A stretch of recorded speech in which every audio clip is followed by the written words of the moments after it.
عايزك تركز معايا يا صاحبي عشان في الفيديو ده هنعلى بليفل الجنان لاعلى مستويات. لكل محب المرض النفسي عشاق الوسواس القهري، احنا جايين النهارده عشان نتكلم عن الشخص اللي قرر يحارب الشيخوخه، يسعى نحو الخلود، يحارب ضد الموت. وانا مش بفتري على الراجل ولا بتبلى عليه. انت لو دخلت على القناه بتاعته، هسيب لك اللينك بتاع القناه بتاعته تحت في الديسكربشن، تلاقي بس الكفر الخلفيه بتاعت القناه مكتوب عليها دون داي. الراجل جاي لك سكه من الاخر واضح. لما تخش بس في روتين حياته كده هتعرف ان الشخص ده عنده مشكله نفسيه تقريبا. بس حاجه عنه انه بياخد كبسولات مالتي فيتامينز ما لا يقل عن 100 كبسوله في اليوم، واخرهم حوار ان هو نقل دم ابنه ليه عشان يعني هيصغره في السن وكده. فعلى الرغم من وجهه نظري ان انا شايف يعني ان كل اللي بيعمله ده هو اكشلي بيفيد البشريه، انا الصراحه يعني انترستنج للموضوع ده جدا. كل العمليات والحاجات اللي هو بيعملها دي يعني هتفيدنا علميا جامد، لكنه واصل لليفل الجنان، ليفل العبط. فيا باشا اعمل اللايك الجميل، السبسكرايب، فعل الجرس عشان الفيديوهات اول ما ننزلها لك بقى اي حاجه تشربها تاكلها ايا كان، عشان احنا خلينا النهارده نتكلم عن براين جونسون. And also 111 supplements. In this video, we're going to explain to you what I take, when I take them, and why. That I can take this many supplements in a given day. For example, this is my morning pills. If I end up dying from taking pills, this guy is going to be the culprit. براين هو شخص مليونير، كان عنده كذا شركه مشغلها ومحقق منها ارباح كويسه يعني، ولكن الراجل فجاه كده يعني مع كبر السن اكتشف ان هو دخل في سن ال40، وبدا تظهر عليه العلامات اللي هي بتظهر على اي راجل، اي حد بيخش سن ال40، شويه شعر ابيض على كرش جميل كده، يعني الحاجات اللي احنا عارفينها. فالراجل قال لك لا، النظام ده مش نافعني، لازم ابدا اهتم بحياتي شويه واهتم بجسمي وشكلي وهكذا. لكن يعني الموضوع وسعت منه حبتين ثلاثه. مبدئيا قرر ان هو يبيع الشركه بتاعته لشركه ثانيه اسمها باي بال ب 800 مليون دولار، رقم محترم. قال لك يا باشا بقى ايه، انا هبدا اصرف على صحتي واصرف على شكلي والكلام الجميل ده كله. ولكن يعني مش بس يصرف على صحته، هو هيعمل يعني مشروع كبير جدا في نفسه. ثينك ان هو يعني اسمه بلو برينت ثيرابي، يعني اللي هو عشان بس انا لما دخلت في فيديوهات وحاولت افهم الدنيا، يعني هو حتى عامل براندات بلو برينت ثيرابي حاجه زي كده، فده اسم المشروع تقريبا. طب يا عم الحاج، المشروع ده يعني هيكلف كام، هيدفع فيه كام، هيعمل ايه بالظبط؟ ده اللي احنا جايين نتكلم عنه. مبدئيا الراجل ده سنويا يعني بيدفع 2 مليون دولار عشان يحقق المشروع ده، والهدف من المشروع ان هو يعكس الشيخوخه، ريفيرس للحياه بتاعته، بدل ما يكون بيكبر بيكون بيصغر. بس هو مش بيصغر في العمر الرقمي، هو بيصغر في العمر البيولوجي. العمر البيولوجي ده اللي هو العمر بتاع الصحه بتاعتك قد ايه، ده ممكن يتغير عادي جدا مع اهتمامك بصحتك. والراجل فعلا يعني من المشروع ده قدر انه يقلل عمره الصحي لمده 5 سنوات اصغر، ويخلي عمره يتسارع بمعدل زياده عمر طفل عنده 10 سنين، يعني هو بيكبر بنفس التسارع بتاع طفل عنده 10 سنين. طب خلينا احمسك كده في الاول واديك شويه الارقام اللي الراجل وصل لها في الوقت الحالي. براين حاليا يعني اول ما بدا المشروع كان 45، فحاليا هو دلوقتي بتاع 47 سنه. قلبه قبل ما يبدا المشروع كان 60 سنه، العمر البيولوجي للقلب 60، وصل دلوقتي يا معلم بقى 37. ركز معايا، عمره الفعلي دلوقتي 47 سنه، عمر قلبه 37 سنه، عمر البشره بتاعته 28 سنه. الفتنس، اللياقه البدنيه بتاعته والصحه بتاعته ايه نظامها يا معلم؟ وصل لعمر 18 سنه، اصغر مني. الفتنس هو اصغر مني. 2 مليون دولار حلال يعني، فاهم، كانوا في محلهم بالظبط. طيب خلينا نقول لو اي شخص في الدنيا حب ان هو يبدا يهتم بصحته، ففي 5 عوامل رئيسيه كام. خلينا نقول ان دول العوامل الاساسيه اللي حياه البني ادم بتدور حواليها، ولو اهتم بيهم صحته هتبقى احسن. نقول مثلا النوم، الاكل، الرياضه، الشغل، والعلاج. دول ال5 الرئيسيين اللي حياتنا بتدور حواليهم. مع اهتمامنا بكل حاجه صحتنا بتبدا تتحسن واحده واحده. براين بقى بيشغل الدنيا دي ازاي؟ هو ده اللي احنا جايين نتكلم فيه. نبدا اولا بالنوم. اولا براين بيخش ينام 8 ساعات في اليوم، 8 ساعات متكاملين كده ورا بعض. ولكن بقى بعد التفاصيل هي اللي بتفرق بقى، براين بيعملها زياده يعني مثلا قبل النوم ما بيعرضش جسمه او وشه وعينيه للاشعه الزرقاء. الاشعه الزرقاء دي يا معلم بيجي لك من الموبايل، انت اصلا بتقعد عليه ساعتين قبل ما تنام، يعني هو ما بيقعدش بيقفله ساعتين،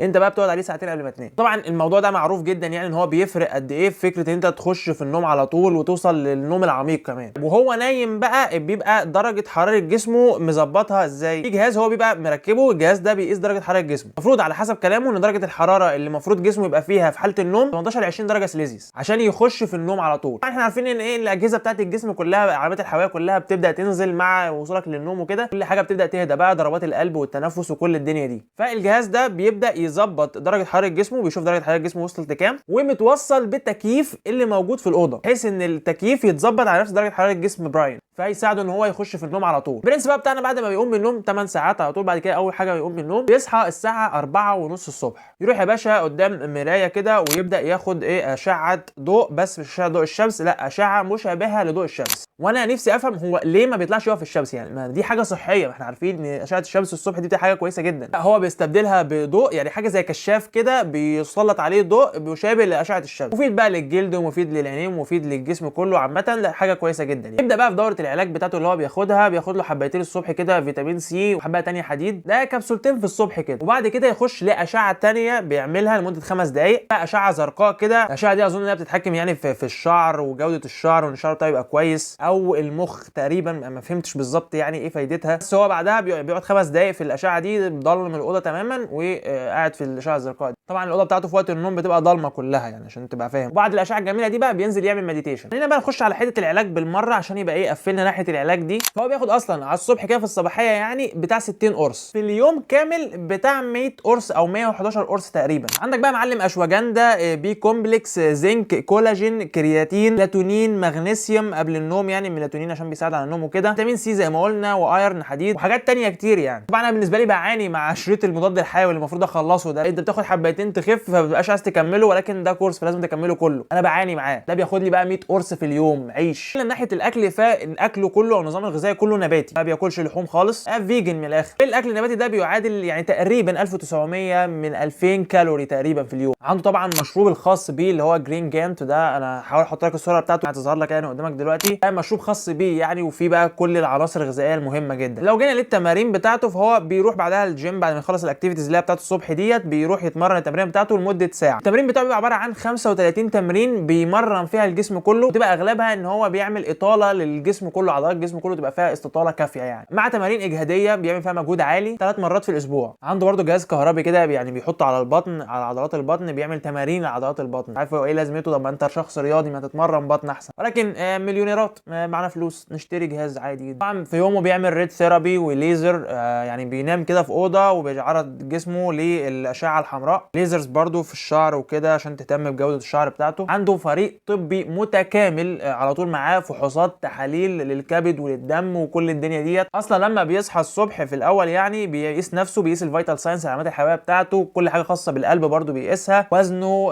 مقاسات جسمه، كل الحاجات دي تمام بيعدي عليها كلها. طبعا بالنسبه للشغل بتاعه فانا قلت لك ان هو كان بيزنس مان وبتاعه مليونير وكده، وكان عنده شركه وباعها لباي بال. ولكن شغله الحالي بقى هو كيوتيوبر، يعني بيصور فيديوز كمان وبينشرها للناس. شايف اللي بيعمله كل ده هو منفعه للبشريه، وعامل الموضوع ده كله مجاني على يوتيوب. خش عنده على القناه تشوف كل الفيديوهات دي. طبعا العبد لله اخوك دخل خد لفه عنده على القناه وشاف شويه فيديوهات يا معلم، يعني حاجه من وجهه نظري ممتعه جدا، بغض النظر عن اللي بيعمله في نفسه. يعني انت بتعمل في نفسك انت حر، انا ماليش دعوه، بس يعني حاجه انترستنج بشكل مش طبيعي. فجاه الواحد بيحب العلوم ويحب يفهم الجسم شغال ازاي والدنيا شغاله ازاي، القناه دي عبقريه. طبعا لو هنتكلم على الفيديوهات، فاول فيديو طبعا بالنسبه لي هو الفيديو اللي بياخد دم ابنه وبيحقنه في نفسه، ده يعني فيديو رهيب. مش هقول لك ان هو عمل فيه حاجات كتير، ولكن يعني تفاصيل الفيديو كانت ممتعه بالنسبه لي. مبدئيا هو باني الموضوع ده كله على تجربه علميه اتعملت على فارين، فار كبير في السن وفار تينيجر في عمر المراهقه كده الفار ده، وقالوا ان الدم خدوه من الفار الصغير ادوه للفار الكبير، وده اثر في العمر البيولوجي بتاعه، مساعد ان هو يكون اصغر في السن. فقال لك يا معلم بس انا هعمل التجربه دي على نفسي، ومش على نفسي بس، لا هو هياخد من ابنه ويحقن في نفسه، وياخد من نفسه ويحقن في ابوه. وانا هنا رسالتي لعم الحاج، انا يا عم دول طب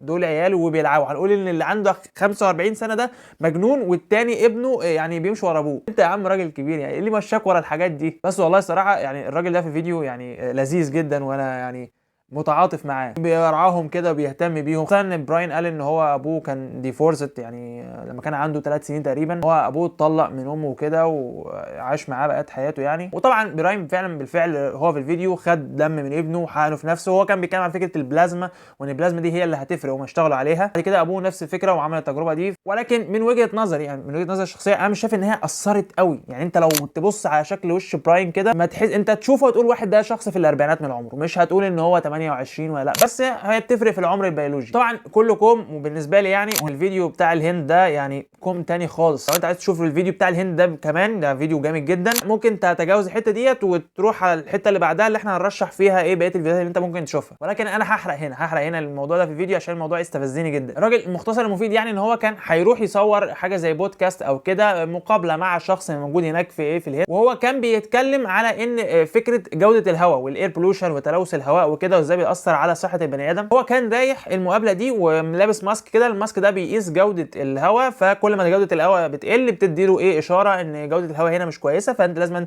تبعد عن المكان ده. فلما راح وعمل المقابله يعني الراجل بيقابله راجل هندي بيقول له انت شايف ان جوده الهواء هنا مش كويسه وكده. براين قال له يعني جوده الهواء عندكم سيئه جدا وتاثر على صحته وكده. برده الراجل الهندي يعني فاهم يعني استفز، انت جاي تهزقنا في بلدنا، انت عبيط ولا ايه؟ فقال له كده يعني خلاص لو يعني مش شايف الموضوع بيأثر عليك يعني ممكن تمشي. براين قال له خلاص ماشي، وقام قايم ماشي وساب البودكاست وبتاع.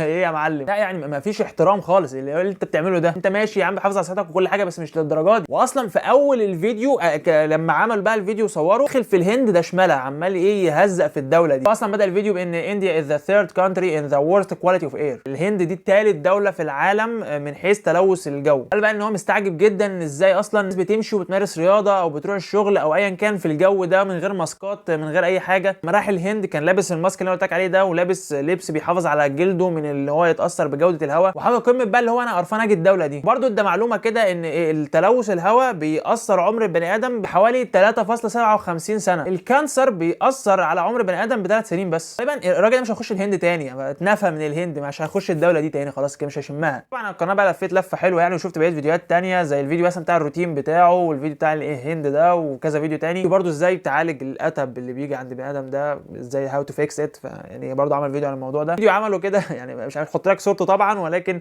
هو عمله متحمس لسه اشوفه لسه ما شفتوش. بيتكلم ازاي يعني يصغر عمر انا مش عارف اوصلها لك ازاي، ممكن تكون تسمع الفيديو مثلا بصوت عالي ولا حاجه. بس الراجل بيبقى عنده حاجات مهمه جدا في حياته، ازاي بقى يصغر عمر الحاجات دي لعمر شاب عنده 18 سنه اللي هو تقريبا اصغر من عمري ب3 سنين مثلا. لسه ما شفتش الفيديو بس يعني انت يالا بتحاول تبقى زينا يالا. وفي النهايه برضو بعد كل ده براين بيعتبر الشخص الاكثر عملا للفحوصات على نفسه في التاريخ، واخد رقم قياسي في الموضوع ده. في النهايه يا معلم لو وجهه نظر يعني في كل اللي بيعمله براين ده، فمن ناحيه ان هو بيفيد البشريه فهو بيفيد البشريه جامد جدا. انت هتلاقي مين شخص يتعمل عليه التجارب دي كلها؟ مين هيضحي بنفسه ان هو ياخد 100 قرص في اليوم او ان هو ينقل دم من ابنه او حد اصغر منه ليه، يتعرض نفسه لاشعه معينه او هكذا؟ مين هيضحي بكل ده؟ هيعمل في نفسه كده؟ فكون ان الراجل ده بيضحي بالموضوع ده عنده فده هيفيدنا علميا بشكل كبير. اخيرا بدا ان هو يبدا يجيب بيزنس من ورا الموضوع، يعني بقى فتح موقع كده وبيبيع عليه حاجات معينه، ازاز معينه كده بيبيع حلول زيت الزيتون الخاص بيا ومش عارف ايه. يعني بدا برضه يلم فلوس من ورا الحوار. هو راجل في الاول بيزنس يعني، ان هو كان في الاول قايل ان هو ايه الموضوع للناس بس عشان الناس تستفاد ومش عارف ايه، ولكن انا عارف ان في الاخر هيجيب منها فلوس، هيحاول يجيب منها فلوس. لكن هل حد يفكر ان هو يعمل حاجه زي دي؟ ده جنان، ده عبط. ان انت كده اصلا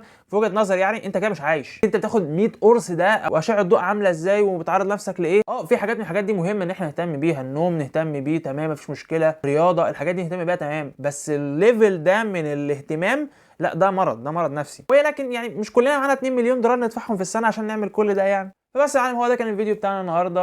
اتمنى لو كان الفيديو عجبك يعني انت تعمل لايك شير سبسكرايب على الجرس كده قبل ما انزلها. واسمع اشوفكم الفيديو الجاي. سلام.